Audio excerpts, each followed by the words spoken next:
कहानी के पीछे का तर्क अगर आप समझ गए तो आपका मन भी काबू में हो सकता है। पहली बार जब मैंने इस कहानी को सुना था तो मुझे इस कदर समझ नहीं आया था, लेकिन जब इसका भाव देखा तो मुझे पता चला कि कहानी में कितना दम है। एक बार महात्मा बुद्ध किसी नगर से गुजर रहे थे। बुद्ध की नजर एक कपड़े के व्यापारी पर पड़ी जो दुखी और हताश दिखाई दे रहा था। वो खुद चलकर उसके पास गए और पूछा, तुम इतने उदास क्यों हो? तुम्हें क्या परेशानी है? अगर तुम्हें कोई चिंता है तो उसका मुझे बताओ, मैं उसका तुम्हें हल बताऊंगा।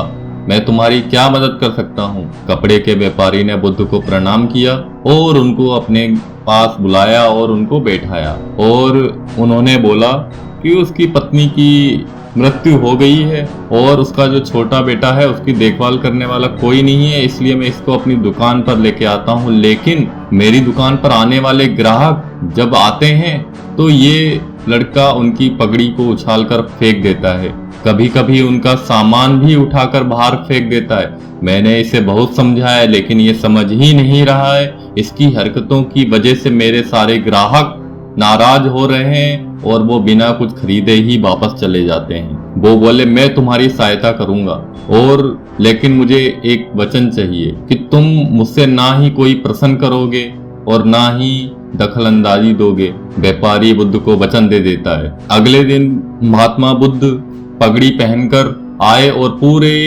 व्यापारी की तरह के पास आकर बैठ गए। व्यापारी का बेटा पगड़ी को उछाल के उसने बाहर फेंक दिया। महात्मा बुद्ध मुस्कुराए और कहा, बहुत अच्छा, जाओ उस पगड़ी को वापस लेकर आओ। बच्चा दौड़कर गया और उस पगड़ी को वापस ले आया। अगले दिन महात्मा बुद्ध एक लकड़ी और कुल्हाड़ी लेकर आए और फिर उस लड़के ने पगड़ी उछालकर फेंक दिया। बुद्ध ने उस लड़के को कुल्हाड़ी और लकड़ी दे दी, कहा इस लकड़ी को काटो। व्यापारी को डर लग रहा था कहीं उसके लड़के को चोट नहीं आ जाए, लेकिन उसे अपना वचन याद था कि बीच में कोई दखलंदाजी नहीं करनी है। 7 दिन तक वो मौका कोई ना कोई नया काम बुद्ध से करवाते रहे और लड़का करता रहा। जब लड़का खुद भूल गया कि उसे किसी की पगड़ी उछालनी है, किसी का सामान फेंकना है, तो व्यापारी उससे बहुत खुश हुआ।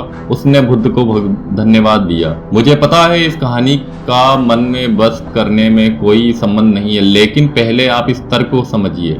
अगर आप अपने मन को अपने हिसाब से काम नहीं करवाएंगे तो मन अपने हिसाब से आपसे काम करवाएगा।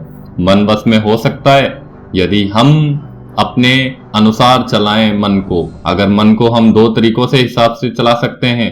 पहला, या तो हम मन को ऑटोमेटिक जैसा वो काम कर रहा है वैसा करने दें, या फिर हम उससे जैसा काम करवाना चाहें वो उससे करवे। बुद्ध से मिलने से पहले लड़के का मन और दिमाग अपने हिसाब से काम कर रहा था, लेकिन बुद्ध ने उसे एक रास्ता दिखाया, उसे बताया कि ये काम करो। तो हम अपने मन को जैसा चलाना चाहेंगे वो वैसा ही चलेगा।